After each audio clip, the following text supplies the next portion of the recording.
Did you know that there is a development in Colorado that is so big and so important, it will have an effect on our state and its wilderness permanently for the rest of history? If you're in Colorado and you don't live under a rock, I'm sure you already guessed that I'm talking about the reintroduction of wolves. If you're anything like me, you've probably already formed an opinion about this topic, one way or another. Now, if you know anything about me or have looked at my channel before, you'd know that I'm a devoted hunter, outdoorsman, and conservation advocate. And most of my opinions stemmed from my friends and peers who, as hunters, had formed a strong opinion against the wolves. So, I decided to step outside of my echo chamber and educate myself on the facts of the reintroduction so that I could form an educated opinion without being strongly influenced to think one certain way. And after looking into this topic, I learned just how complex it is. And it's why I decided to make this video, so that I could inform anyone who is in the same boat I was and wants to learn about the reintroduction and why it matters so much. Gray wolves had been native to Colorado up until the 1940s when settlement, livestock ranching, hunting, and trapping drove them out. If you fast forward to 2016, Colorado Parks and Wildlife Commission actually rejected a proposal to reintroduce wolves, citing potential impacts and issues on big game like elk and deer and livestock ranching. Now, moving into 2019, a public push led to a citizen ballot initiative, which started as Initiative 107 by the Rocky Mountain Wolf Action Fund. They claimed 211,000 signatures gathered by December of 2019, and in January of 2020, Colorado Secretary of State confirmed enough valid signatures which qualified it for the November 20 ballot as Proposition 114.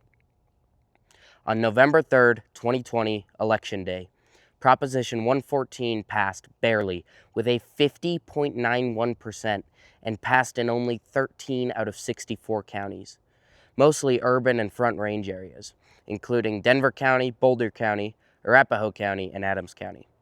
Western Slope and rural counties were heavily against the reintroduction. Many urban and Front Range supporters of Prop 114 emphasized wolves as a missing natural apex predator to restore ecological balance, control overabundant prey like elk, and create trophic cascades, similar to Yellowstone.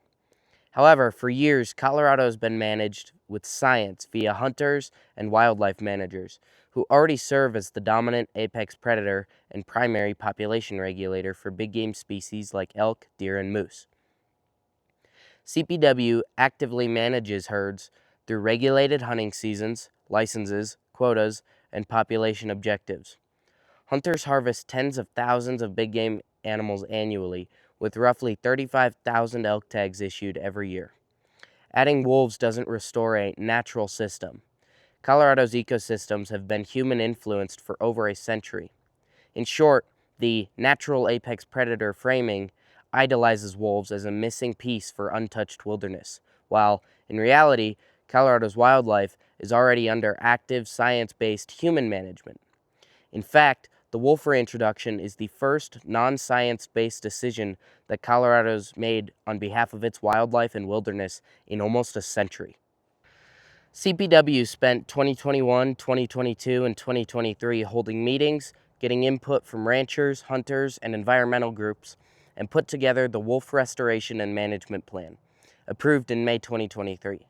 The goal of the plan was to build a self-sustaining population, 50-plus wolves over time using non-lethal tools, compensation for losses, and limited lethal options for chronic depredation. The actual reintroduction started by the end of 2023, and in late 2023, CPW secured an agreement with Oregon Department of Wildlife to capture and bring wolves to Colorado. In December 2023, the first actual releases occurred, a total of 10 wolves, 5 in Grand County and 5 in Summit County.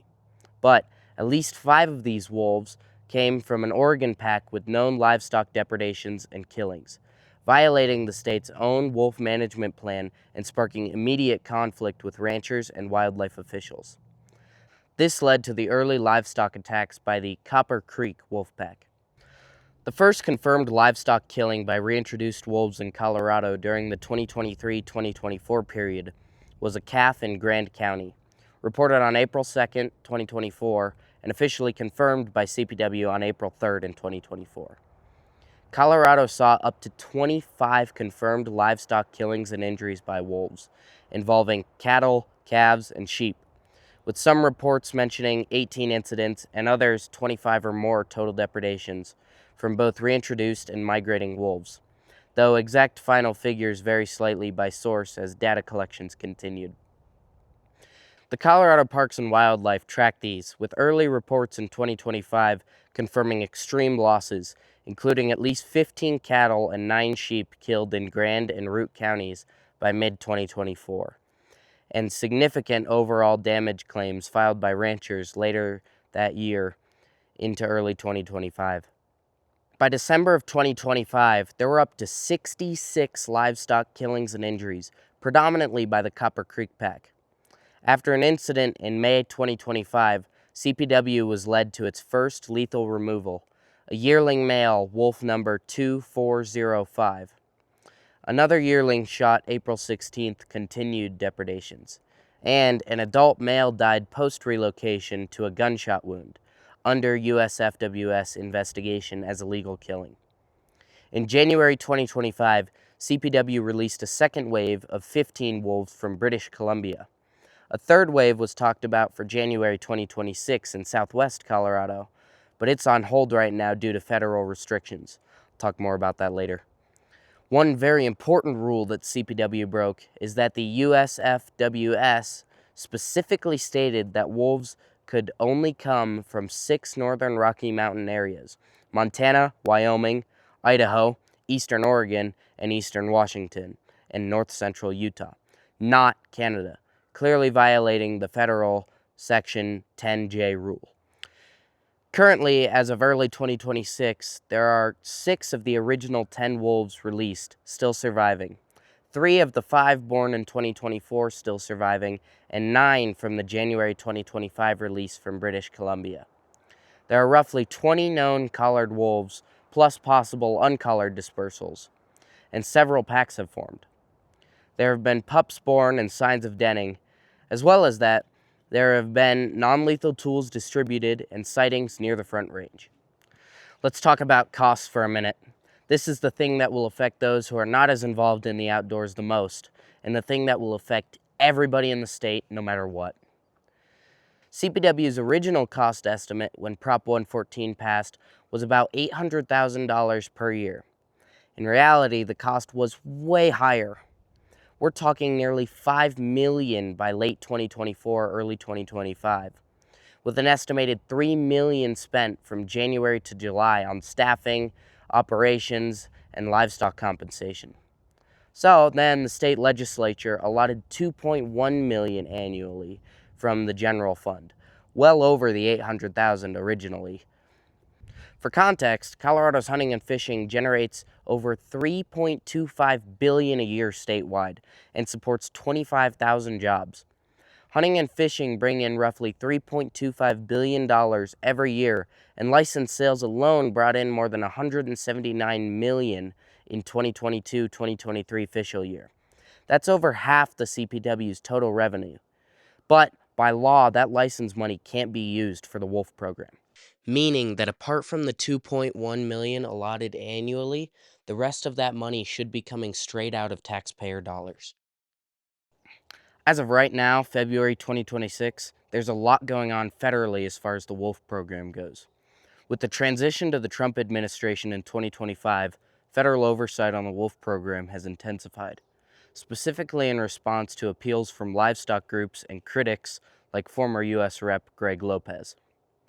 In October 2025, United States Fish and Wildlife Service Director Brian Nesvik issued a directive restricting wolf sourcing to only 6 northern Rocky Mountain states, which is a surprise it had to be done again since that was already a previous restriction.